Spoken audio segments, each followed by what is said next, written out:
Olá, tudo bem?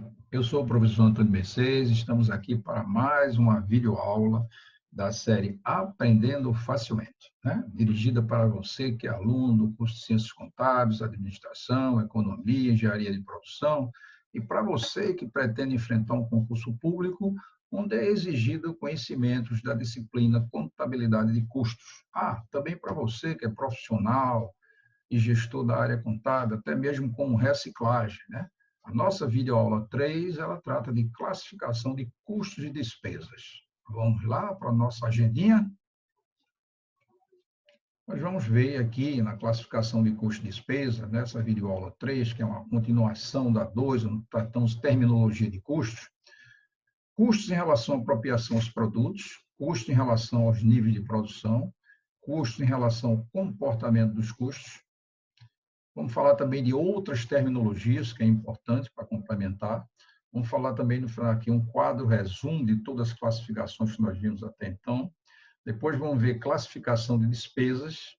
E, por último, exercício de fixação. E toda a nossa aulinha aqui, videoaula, nós temos sempre exercícios para vocês verem que é simples a aplicação dos conceitos que nós apresentamos. E, por último, falamos das leituras recomendadas, como sempre, né? Vamos lá, direto ao assunto. Classificação dos custos em relação à apropriação aos produtos, né? Na verdade, eles podem ser diretos e indiretos, né? Vamos ver a diferença de um para o outro, né? Ela é bastante simples até. Custos diretos são aqueles que eu aproprio diretamente os produtos. Eu sei quanto gastei de matéria-prima, de mão de obra direta para determinado produto e assim por diante. Então, exemplo, matéria-prima, mão de obra direta, material de embalagem, depende, né? Se a embalagem é utilizada no processo de produção, por uma exigência, ela é custo. Se a embalagem é usada lá no estoque, por questões de armazenamento, transporte, acondicionamento, aí seria despesa, né? Depreciação também depende, né? Se eu tenho a depreciação de uma máquina que é utilizada somente para fabricar aquele produto, essa depreciação é o custo direto dele. Mas se essa máquina produz N produtos, você vai ver que não é mais custo direto, sim indireto. Energia elétrica também. Se a energia elétrica daquela máquina tem um medidor para ela e essa máquina só trabalha para um produto, ela é um custo direto daquele produto, né? Se trabalha para N produtos, você vai ver que eu tratarei ela como custo indireto. Há uma particularidade aqui, né? Em função, às vezes, da materialidade de algum item, né, que não tem tanta importância, que a gente chama não materialidade daquele item que é tratado, a gente, mesmo sendo direto, mas daria muito trabalho para você, evidentemente, alocar um a um. Então, é muito melhor você tratar ele como custo indireto, né? Os valores são irrisórios. Então, representa aí 0,2% do custo total. Então, eu posso tratar ele como um conjunto e tratar ele como custo indireto, né, para facilitar o meu processo, né, de custeamento. Se é custo indireto, qual é o conceito? A apropriação depende de cálculos, de rateios, de estimativas, base de critério de rateio. Então, eu não tenho como alocar diretamente, né? É alguma coisa, como eu falei, na depreciação, a máquina que trabalha para N produtos, é uma depreciação custo indireto. Eu vou ratear em função de alguma coisa, né? Por horas de máquina, horas de mão de obra, vou estabelecer qual é o critério, né? E aí você tem salário de gerência de produção, depreciação de equipamentos que são utilizados na fabricação de mais um produto, aluguel da fábrica, outras coisas mais. É bom lembrar que rateio, né, base de rateio é uma coisa questionável, né? É uma coisa arbitrária. Eu sempre digo para os meus alunos um exemplo bem simples, né? Vamos supor que eu tenha uma quantidade X de bombons para distribuir numa classe com a meninada. Eu posso distribuir igualmente, mas se não quiser distribuir igualmente, eu posso adotar um critério, né? Quem tem mais peso recebe mais, quem é mais alto recebe mais, então faria uma proporção, né? E com isso eu usei uma base de rateio. E essa base de rateio vai ser questionada. Aí o aluno chega, não, professor, mas quem tem maiores médias devia receber mais. Aí começa a discussão, né? Nunca você vai chegar a um consenso. Sempre vai ter uma pessoa que vai questionar o rateio que você está usando, né? O que na prática a gente sempre utiliza, vocês vão ver lá adiante, numa videoaula sobre custo indireto, que é a gente trabalhar de tal maneira que eu não mude constantemente essa base de rateio. Eu, pelo menos, use um exercício, porque senão eu estou ferindo a consistência dos dados, né? Mudanças constantes, não posso, né? Então, isso é uma sugestão, é uma recomendação, no caso, né, que é importante para todas as empresas. Base EAT pode ser horas de máquina, horas de mão de obra direta, o valor da mão de obra direta e assim por diante. Em relação ao nível de produção, a gente viu em relação ao produto, apropriação ao produto. Agora é o nível de produção. Como é que a gente tem? Ele pode ser fixo ou variável. O que vem a ser um custo fixo? É aquele que são sempre os mesmos, qualquer que seja o volume de produção. Ele não independe do volume de produção. Na verdade, ele só depende de uma coisa, o intervalo relevante. É um contrato que você tem lá do aluguel, por exemplo, do prédio da sua fábrica, ele é fixo, por um período aí de 12 meses, 24 meses. A partir daí ele muda. Então, como se diz fixo, não quer dizer que ele seja eternamente fixo. Ele é fixo, mas pode variar, né, que a gente diz até que varia por degrau, né? Ele pode variar em função de saída desse intervalo, em função até no caso do contrato, por um aditivo, né? Então, imposto predial, prêmio de seguro de instalação da fábrica, depreciação de equipamentos de produção, né? Método linear, tudo isso são custos fixos, ele não muda, né? Essa depreciação é interessante, ela só vai mudar um pouquinho na hora que eu entro com um novo equipamento, ou tirei um equipamento, ou um equipamento ficou totalmente depreciado, você tem umas variações pequenas, mas dentro daquele intervalo ali, ela é constante, né? Intervalo relevante, para a gente fixar o conceito que eu disse agora, permanece constante somente dentro do intervalo relevante.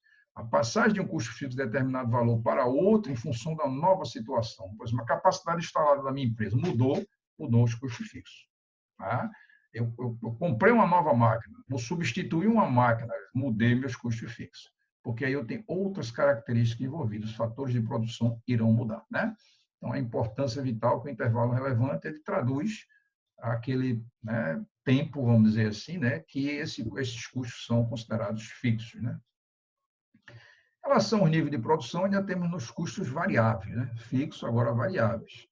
Varia de acordo com o volume de produção. Então, quanto mais eu produzo, mais eu gasto. Matéria-prima, quanto mais eu produzo, mais eu gasto matéria-prima, né? Então, matéria-prima consumida, materiais indiretos consumidos, horas extras de produção, né? Quanto mais eu produzo, preciso de mais hora extra, mais ele varia. Então, são custos variáveis de um modo geral, né?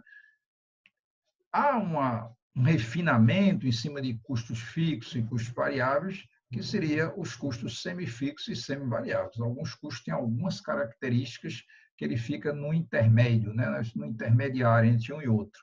E aí nós vamos ver os custos semivariáveis, observe, variam de acordo com o volume de produção, mas tem uma parcela fixa, mesmo que nada seja produzido. Energia elétrica, contratado aí a uma empresa concessionária dessa, né? Ela tem uma demanda, uma parte fixa, né, que é exatamente a contratar, e tem uma demanda que é exatamente aquilo que eu estou usando no eixo. Né?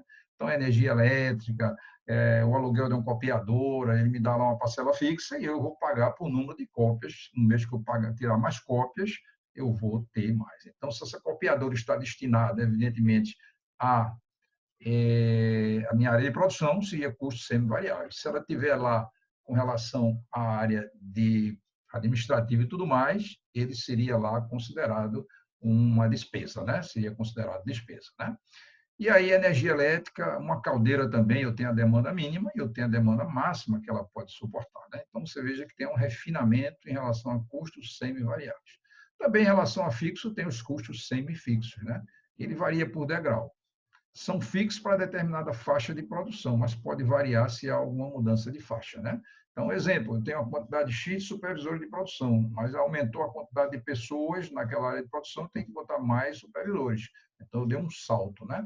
Na verdade, quando a gente diz recurso por degrau, ele tem um comportamento, né, gráfico, se fosse assim, ele é constante, né? Tá lá aqui, ó, tá, até um determinado momento, aí em determinado momento ele vai, altera e vai trabalhar um novo valor, né?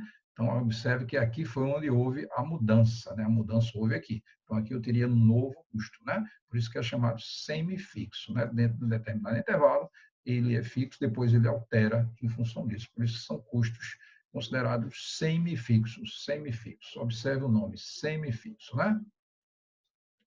De um modo geral, os livros tratam isso, às vezes, como custos mistos ou híbridos, né? São aqueles que têm uma parte fixa e outra que é variável, né? Essa é uma maneira de você tratar, a maioria dos livros tratam assim. Agora vamos ver a classificação dos custos em relação ao comportamento deles, né? Nós vimos lá em relação à apropriação, depois em relação ao nível de produção e agora ao comportamento dos custos, né? Como é que isso é? Custo variável em função da quantidade. Quanto mais eu produzo, mais eu vou ter gasto, né? Mas o custo variável unitário é constante, né? Então, custo variável, se eu produzo 1, gastei 1, se eu produzo 2, gasto 2 e assim por diante. Quando eu dividir, sempre vai dar uma constante. A representação gráfica você vai ver daqui a pouco que é uma reta, né? E paralela ao eixo do X. Custo fixo é uma constante, qualquer que seja a quantidade produzida, né? Então, observe, se o custo fixo é constante, quanto mais eu produzo, mais eu diluo ele por unidade. Então, o custo fixo dividido por quantidade, ele sempre vai ser decrescente. Cada vez que eu produzo mais, eu tenho um custo fixo unitário menor por unidade. Tenho um custo fixo de 1.000, produzir uma unidade no mês. Toda aquela unidade vai ser carregada com esse custo fixo de 1.000. Se eu produzir 1.000, cada unidade só vai levar 1 de custo fixo. Você veja que ele tem influência muito grande, né? Na hora que você vai calcular os custos de um produto, os custos fixos, se for por absorção, né? Custeio por absorção, que a gente trata lá no módulo 6, né? Na videoaula 6, você vai ver que ele tem influência vital em cima, evidentemente, de cada unidade produzida, né? E ele é decrescente, né?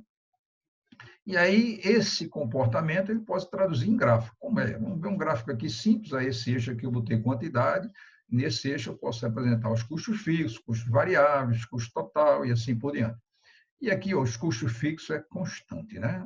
O custo fixo é sempre constante. Aquele exemplo que eu dei, 1.000, né? Então, está azul, azul. Veja, bem simples. Custo variável, se não tivesse custo fixo, ele partiria daqui, né? E a inclinação dessa reta é que vai me dar a variância, né? No caso específico, ou a sensibilidade do custo em relação à quantidade, né? Se esse ângulo aqui, θ, ele for abaixo de 45 graus, você vai ter uma variação aqui, vai ter uma variação menor aqui.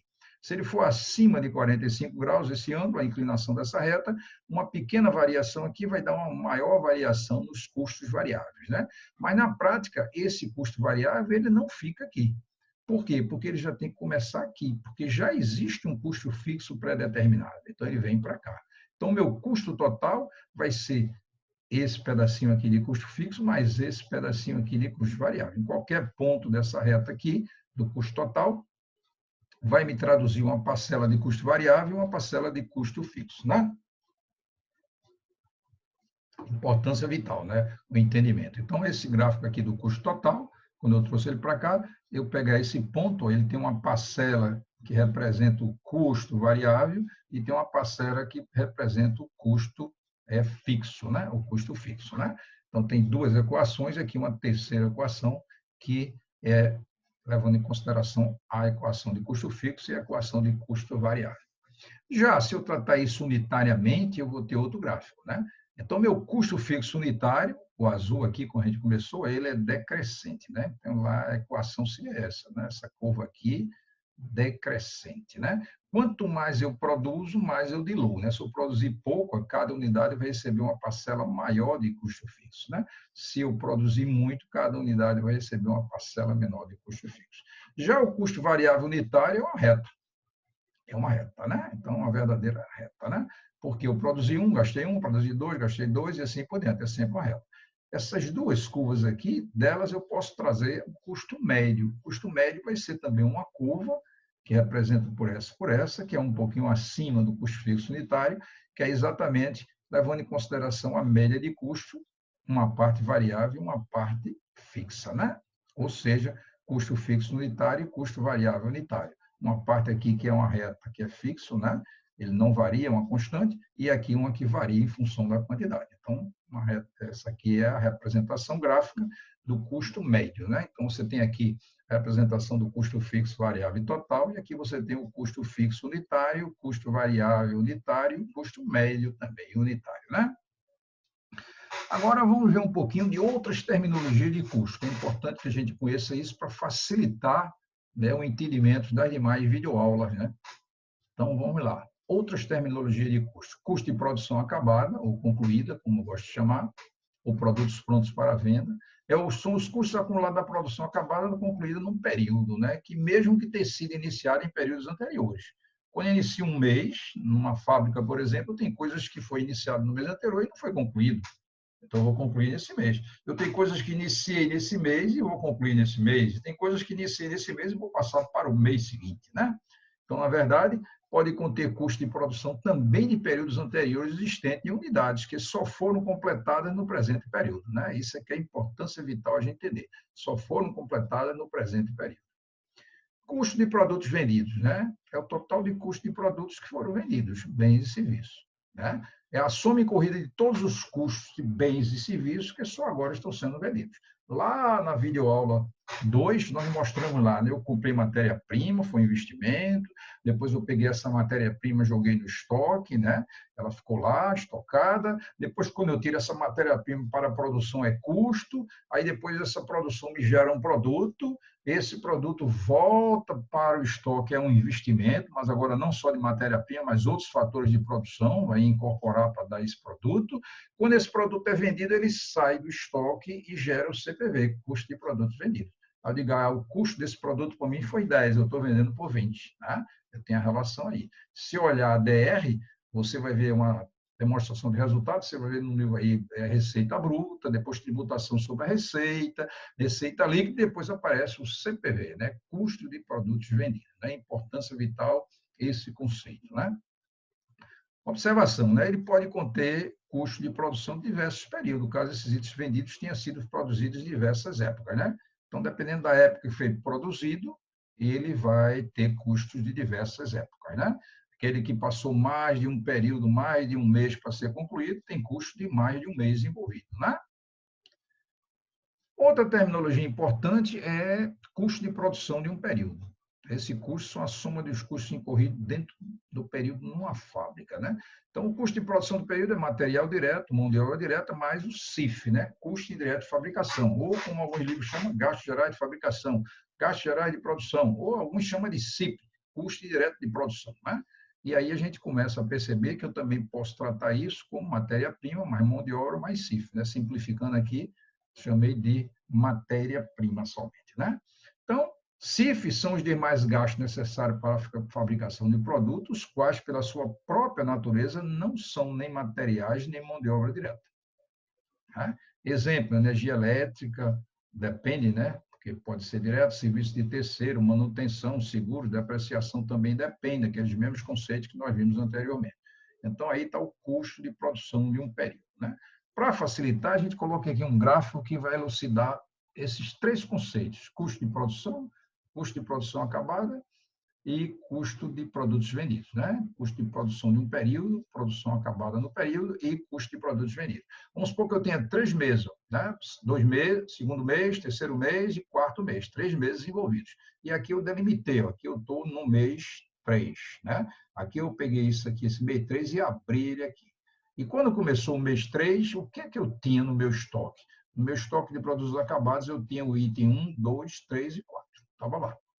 O item 5 foi passado para o mês 3 do mês 2 e, evidentemente, ele só tinha sido concluído o quarto dele. Né? Então, 3/4 eu vou concluir agora, nesse mês 3. Né? Aí eu saí fazendo, fiz o 6, 7, 8, até chegar ao 21. Quando chegou o 22, nesse mês 3, eu concluí só a metade dele. Então, ele ficou aqui mais da outra metade para ficar, ser produzido no mês 4. Então, você começa a observar que estoque de produtos em elaboração inicial aqui era esse aqui, ó, 1/4 só. E o estoque final de produtos em elaboração que eu deixei é a metade, né? 1/2 de um produto. Né? Esses dois pedacinhos aqui é estoque inicial, produtos em elaboração, e aqui estoque final de produtos em elaboração. Né? Isso aqui é o que a gente trata nisso aí, tá certo? E aí a gente começa a perceber que, em relação a esse mês que eu estou tratando, o terceiro mês, observe, eu concluí o produto 5, fui concluir tudo esse, comecei a concluí o 21, mas não concluí o 22, deixei ele pela metade para o mês seguinte. Né? Então, na verdade, quando você vendeu naquele mês, o que aconteceu? O estoque estava com o produto 1, 2, 3 e 4, que era exatamente o que veio do mês anterior, eu produzi dos 5, né? Se eu produzi dos 5 e foi até o 21, né? E o 22 ficou incompleto. Na hora que eu vendi, as vendas que eu fiz nesse mês 3 englobaram, eu vendi o produto 1, 2, 3 e 4, que veio no mês anterior, vendi do 5 ao 18, né? Isso aqui foram as vendas que eu fiz no mês. Então, meu CPV do mês é em relação a isso aqui, né? Meu custo de produção do período é isso aqui, ó. Acabamento desse primeiro, terminei, até uma parte do 22º. Isso aqui é meu custo de produção do período. E o custo de produção acabada? É exatamente, eu concluí o item 5 e fui até o 21. Esse é a produção acabada, né? Observe que o 22 ele não está pronto para venda. Então, eu concluí. Então, eu tenho a conclusão do 5, mais esses produtos todos, até chegar ao 21, né? E o que é que ficou aí, né? A gente vamos começar a perceber agora o que é que ficou. Isso aqui era o estoque inicial de produtos de elaboração e aqui ficou o estoque final. E o que é que ficou para o mês seguinte, como estoque final de produtos acabados? É exatamente o seguinte, ó. Esse produto aqui, ó, 19, 20 e 21, é o estoque final de produtos acabados. Esses não foram vendidos, né? Então, eu tenho o estoque inicial de produtos acabados 1, 2, 3, 4, o estoque final seria 19, 20 e 21. E, evidentemente, de 1 a 18 foi vendido. Então, as minhas vendas no mês, eles contemplaram, ou seja, nesse mês aqui que está marcado aqui, ó, esse é o mês 3, eles contemplaram o produto de 1 a 18, né? Então, vendeu uma parte que foi feita no mês anterior e vendeu essa produção desse mês. E sobrou ainda 19, 20 e 20 para o próximo mês, mês 4, né? Então, a gente pode escrever o seguinte, ó, custo de produto, custo de produção do período é do quinto, está em vermelho porque eu fiz ele parcialmente, o resto já tinha sido feito, né? Um quarto tinha sido feito no mês anterior, ao 22 que eu fiz a metade dele. Então, isso aqui é custo de produção do período, é o que eu gastei aqui nesse período.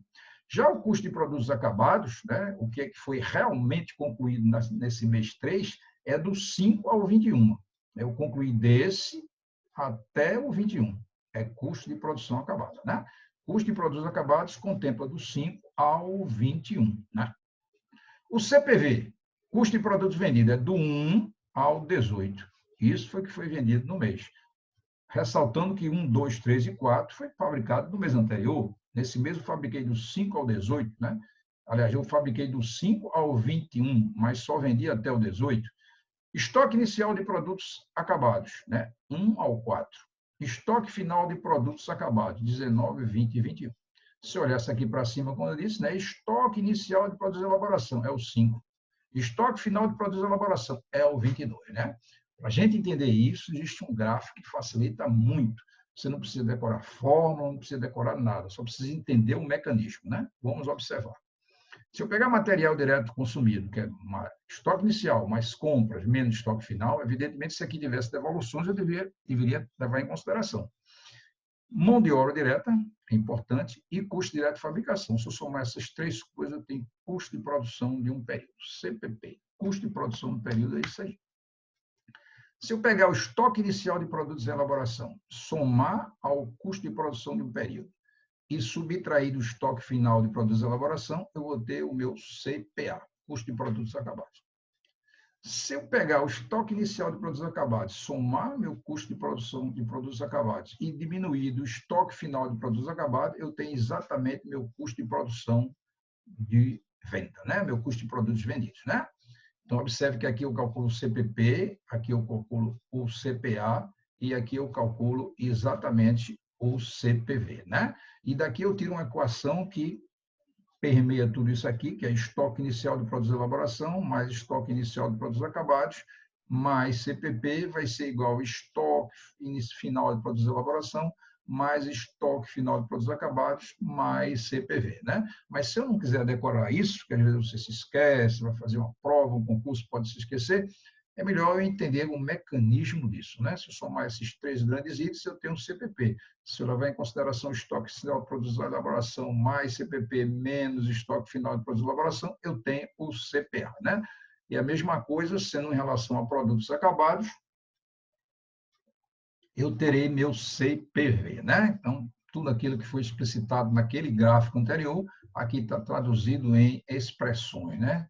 Expressões que a gente, equações, né? Observe que eu tenho 4 itens, se eu souber 3, eu sei o terceiro. Nessa equação aqui, isso mais isso mais isso é igual a isso. Então, se eu souber 3 itens desse aí, 3 variáveis dessa forem conhecidas, né? Eu vou marcar aqui só para a gente brincar aqui, ó. Se eu souber isso aqui, né? Essa equação aqui, e ela trata disso aqui, ó. Se eu souber essa equação, ó, mais essa aqui, mais essa aqui, mais essa, se eu souber desses 4, souber o valor de 3, eu sei exatamente um. Se um problema ainda é isso, isso e isso, eu sei quanto é o custo direto de fabricação. E assim por diante. Aqui também, né? Se eu observar, eu tenho aqui, ó, 4 itens. Essa é outra equação que a gente tira daqui, tá vendo? Eu estou vendo, são 4 variáveis. Se eu souber 3, eu sei a terceira, né? Eu sei a quarta, no caso, né? Aqui também, outra equação, né? Se eu souber 3 dessas variáveis, eu com certeza calcularei a quarta, né? É importância vital a gente trabalhar isso aí, tá certo? Vamos agora, continuando, outras terminologias, custo de transformação ou conversão. O que é que vem a ser custo de transformação ou conversão? Custo de transformação ou conversão é a mão de obra direta mais CIF, né? A soma de todos os custos de produção, exceto relativos à matéria-prima, ou outros eventuais adquiridos e empregados sem nenhuma modificação. Componentes que eu compro para adquirir também não entram, embalagens compradas, né? Se é para a produção, também não entra. Né? Então, isso é chamado custo de transformação ou conversão, né? É o valor do esforço da própria empresa, né, no processo de elaboração de determinado item, né, ou seja, mão de obra direta, indireta, energia, materiais de consumo industrial e assim por diante. Isso é o custo de transformação, que às vezes também chama de custo de conversão, né? Outra terminologia interessante seria custo primário ou básico, né? Na verdade, custo primário ou básico é material direto ou matéria-prima, como queira simplificando, né? Aqui é mais abrangente, mais mão de obra direta. Então, uma atenção especial: custo direto não é igual a custo primário. Custo direto é uma coisa, custo primário é outra. É fácil ver um exemplo. Observe, a embalagem ela poderá ser um custo direto, desde que eu estou aplicando ela lá na produção, mas ela não é primário, ela não entra, ok? Ela não entra. Embalagem pode ser um custo direto, mas não é primário. O primário é matéria-prima e mão de obra direta, né? Custo irrecuperável, outro custo interessante, né? Isso vem muito da economia, né? O tal do sunk cost, né? Na verdade, na economia são conhecidos como custos afundados, são recursos que eu aplico na construção de ativos que, uma vez realizados, não pode ser revertido em grau qualquer significante, né? E aquele investimento que eu fiz, por exemplo, coisa bem simples, peguei um micro, fiz um upgrade nele. Esse micro é da produção. Então, eu espero que ele tenha uma sobrevida por 2 anos. Então, investi para isso, né?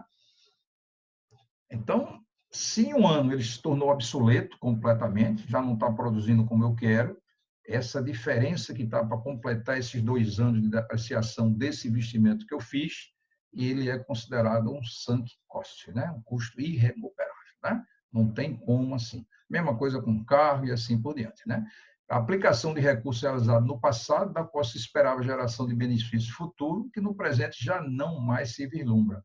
Ou seja, esse micro já não está mais rendendo. Se fosse uma máquina, ela já não estaria mais produzindo como eu quero, ela podia estar gastando muito mais energia do que eu estava pensando e assim por diante. Talvez a solução não seria eu fazer esse upgrade, a solução melhor é eu ter comprado um novo, né? Atualizado, né? Então, o exemplo que eu dou aqui é o investimento em uma máquina que da noite para o dia ficou obsoleta. Os produtos estão com custo altíssimo.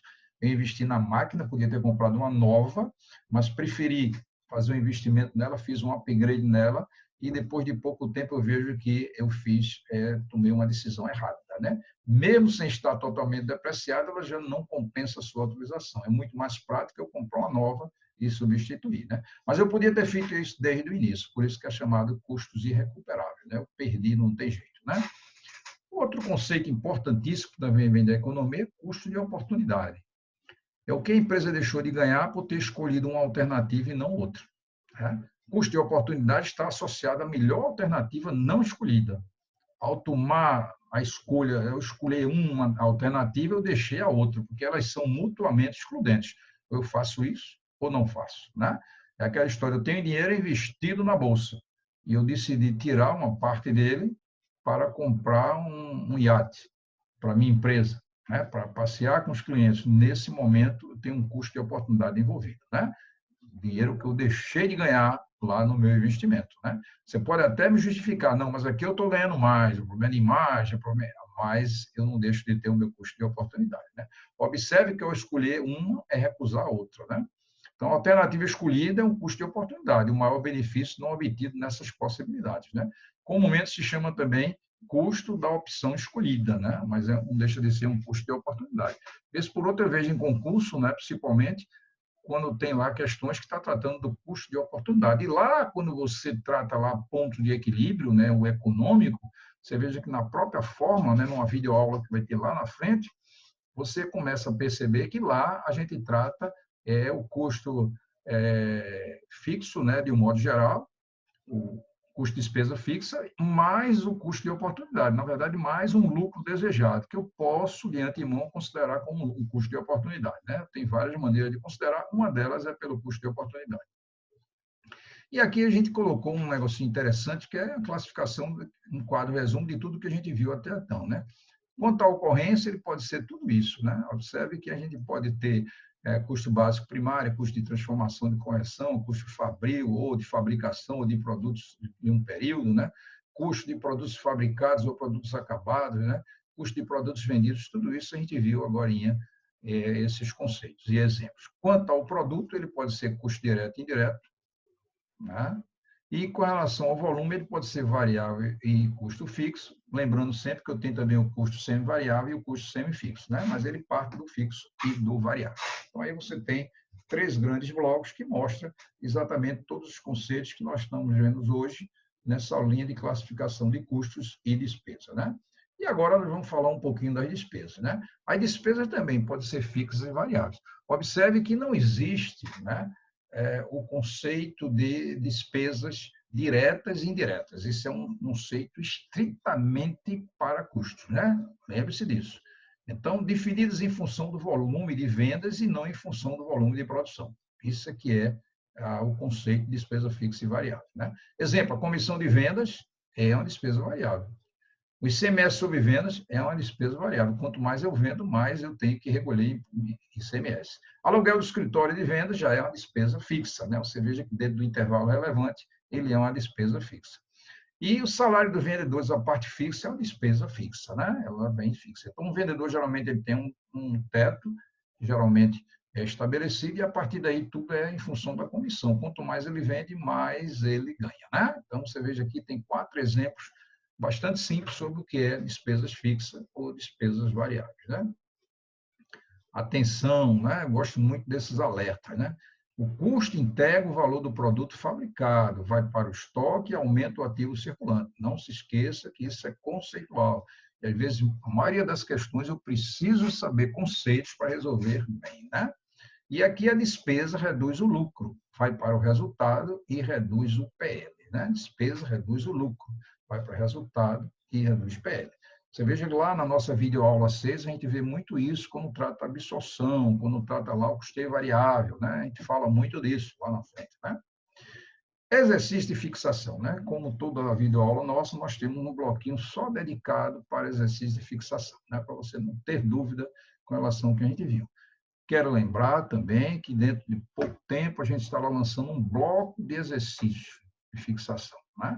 A gente vai escolher aí os assuntos, vai um monte de exercício de cada assunto, né? Exercício de concurso, exercício de várias entidades aqui do país que participam de concursos públicos. A gente vai mostrar o exercício e a solução, o exercício e a solução. Não percam, né? E aí, exercício de fixação. A empresa Santíssima S.A. atua na área de imóveis e, num determinado mês, teve os seguintes gastos: mão de obra direta, custo direto de produção, compra de matéria-prima, estoque inicial de matéria-prima, estoque inicial de produtos de elaboração, estoque final de produtos acabados e os demais estoques inexistentes, né? Aí, observe que eu não tenho estoque inicial de produtos acabados, não tenho, né? Eu não tenho estoque final de produtos de elaboração, também não tenho. Ah, e aí ele pede o quê? Diante desses dados, calcular o custo de produção de um período, quer dizer, o CPP, que a gente viu minutos atrás, o custo de produção acabada e o custo de produtos vendidos, né? Interessante essa questão, porque ela trata de 3 itens que nós acabamos de ver todo o conceitual dele, né? Solução. Matéria-prima, né? Eu preciso, porque veja, quando eu estou tratando de CPV, eu preciso saber matéria-prima consumida, preciso conhecer a mão de obra direta e o CIF, custo direto de fabricação. Observe que a mão de obra direta foi dada e o CIF também foi dado na questão, né? Se você voltar aqui, você vai observar que o CIF foi dado, o custo direto de produção, e a mão de obra direta também foi dada, mas falou de matéria-prima e estoque inicial, mas eu não sei quanto foi o consumo, eu preciso saber. Apenas eu sei que o estoque final de matéria-prima é zero. Aí eu tenho que calcular, né? Então, estoque matéria-prima consumida, se estoque inicial de matéria-prima, mais as compras, menos estoque final. Estoque inicial ele deu 100, ele falou de 500 mil de compra e zero de estoque final de matéria-prima. Então, o que foi evidentemente consumido, né, de matéria-prima está aqui, né? Está exatamente aqui. Eu vou grifar aqui para ficar fácil aqui, ó. 600 mil foi embora de matéria-prima, né? E aí eu posso calcular meu CPP, ó, mão de obra direta, matéria-prima consumida e CIF. Mão de obra ele deu 700 mil, matéria-prima eu calculei, CIF eu tenho lá 600, né? Matéria-prima eu calculei que é 600, está aqui, deixa eu puxar aqui para facilitar o entendimento, ó, 600 eu calculei aqui de matéria-prima, e lá também foi dado o CIF, que é de 500 mil. Se eu somar 700, 600 e 500, dá 1 milhão e 800, né? E agora o meu CPA. Então, meu CPP já foi calculado, né? Meu CPA é o quê? Pelo aquele gráfico que nós mostramos, é estoque inicial de produtos de elaboração mais CPP menos estoque final de produtos de elaboração. Estoque inicial de produtos de elaboração ele deu 120. O CPP nós calculamos aqui, ó, está bem pertinho de nós, ó, o CPP está aqui, ó, tá vendo? E o estoque final de produtos de elaboração, ele disse que inexistia, então é zero. Então, na verdade, 120 mais 1.800.000, 120 mil, 1.800, dá 1.920. Então, 1.920 é o meu CPA. Nesse momento, a gente tem calculado aqui 2 itens solicitados, né? O CPP está calculado, a gente calculou aqui, né? E aqui nós calculamos o CPA que foi solicitado.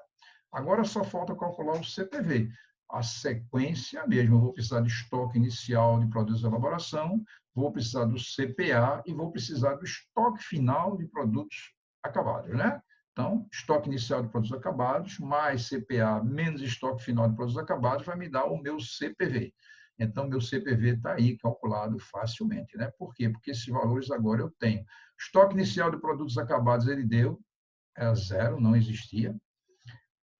Estoque, o meu CPA eu calculei aqui, ó, 1.920.000, e estoque final de produtos acabados, ele deu 150 mil, né? Então, é zero mais 1.920.000 menos 150 mil, 1.770.000. Então, aí eu tenho calculado exatamente nesse momento o meu CPP, o meu CPA e o meu CPV. Os 3 itens solicitados, né? Se eu voltar aqui um pouquinho, você vai perceber que essas coisas foram solicitadas.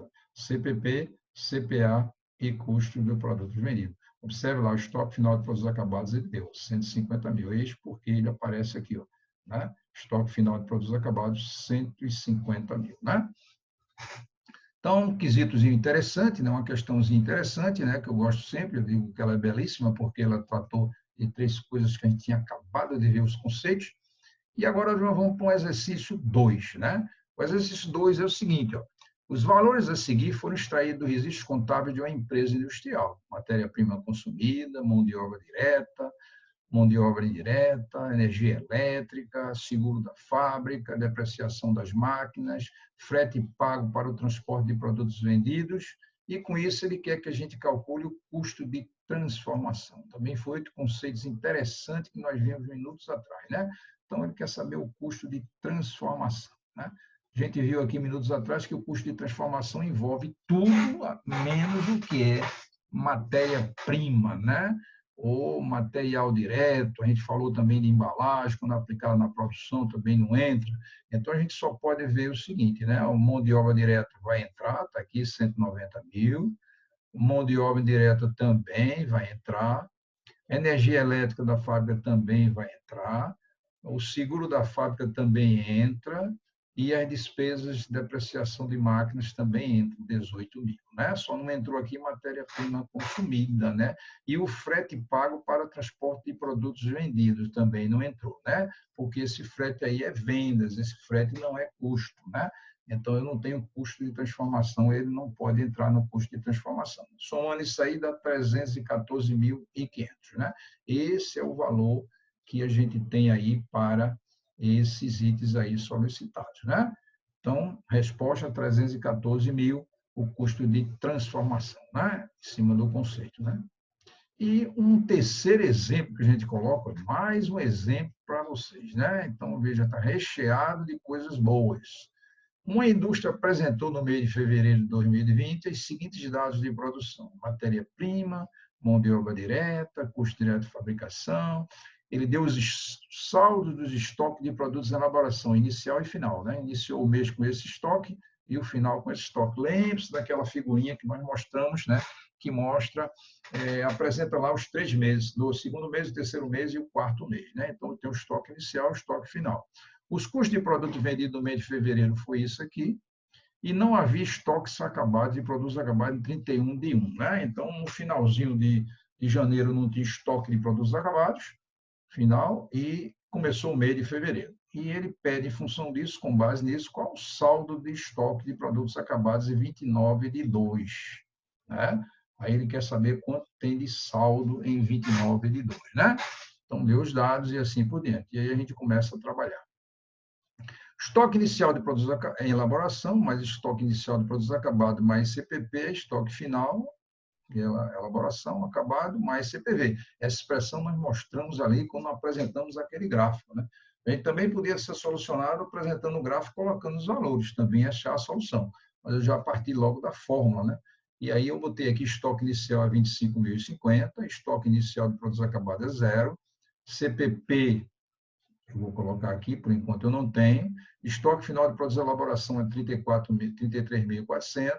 Estoque final de produtos acabados está aqui, que é exatamente a variável que ele pede, e o CPV que ele deu, 133 mil. Então, você veja que aqui só falta calcular o CPP e isso aqui. Então, para calcular o CPP, a gente viu minutos atrás, né? Se eu pegar matéria-prima, uma mão de obra direta, mais CIF, me deu no CPP.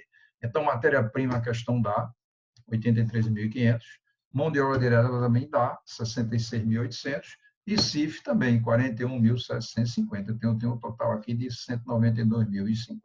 Volto para a fórmula e coloco 25.050, isso aqui não entra mais que é zero. O CPP eu calculei aqui, ó, tá vendo? O CPP já vem para cá direto, né? Então a gente começa a perceber que se tornou fácil agora que eu calculei, ó. O CPP está aqui, ó, né? O CPP está aqui. Os 33.400 eu já tinha, agora eu só tenho uma variável, né, que é exatamente a variável que ele pede na questão, né? Então, observe que, neste momento, eu só estou agora com uma variável que é estoque final de produtos acabados, que é exatamente o que ele pede na questão, né? E aí, se eu resolver essa expressão, somei esses dois, eu vou achar que o estoque final de produtos acabados é 50.100, que é letra A, né? Se eu voltar aqui, 50.100, letra A, né? Então, você veja uma questão muito bonita, que envolve tanto CPP como CPA e também envolve estoque final de produtos acabados, né? Estoque final de produtos acabados, né? Só faltou mesmo, até o CPV também envolveu, está aqui, ó. O próprio CPV está aqui, né? Então, envolveu tudo isso aqui. Naquele gráfico que a gente mostrou, envolveu quase todas as variáveis, né? Que estão envolvidas aí, né? Então, a gente começou aqui, letra A, né? Mais uma questão que a gente resolve e que deixa vocês aí, né, afinado com relação a essas coisas, né? Agora a gente começa a perceber quais são as leituras que nós recomendamos sobre esses assuntos que nós vimos hoje, que é classificação de custos e despesas, né? Mais uma vez a gente vê, ó, capítulo 4 do livro do Eliseu Martins, né? Ele é insubstituível, né? Leia lá o capítulo 4. Tem alguns outros livros que falam disso, mas o Eliseu Martins nesse assunto aí. E também o capítulo 1, o item 1.6 do livro de Custos, Análise e Gestão, do Evandir Megliorini, né? Isso é um autor mais recente, né? O Eliseu já é um velhinho, né? Aqui é um autor mais recente, mas cada vez mais esse livro aqui está melhor, né? Cada revisão que foi feita fica melhor, até porque ele tem uma equipe muito boa. Lembrando que ele tem um livro de exercício e livro-texto. O livro de texto ele contém um exercício para cada capítulo. E o livro de exercício ele contém uma infinidade de exercícios para cada capítulo para você trabalhar bastante aquele assunto, né? E esse livro aqui, Análise de Gestão, também é um livro de uma linguagem fácil, né? E assim por diante. E não se esqueça que a legislação e artigos que eu cito e comento também é importante você acessar, né? Eu gostaria de agradecer a participação de todos e espero vocês numa próxima videoaula, né? É interessante que você veja a sequência, essa é a videoaula 3, né? E você daqui a pouco terá a videoaula 4, de importância vital, tá? Muito grato.